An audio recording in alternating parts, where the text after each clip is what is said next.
So if you're in an industry where image search is big, you want to pay special attention to these kinds of things, especially e-commerce is, for example. Yeah, e-commerce, that's a classic.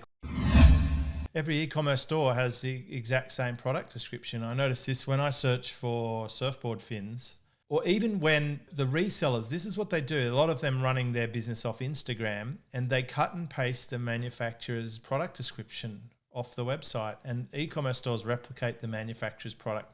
There's literally like 1,000 instances of the exact same word. I could tell you the word for word product description from the surfboard shapers of a lot of the surfboards because they just get replicated.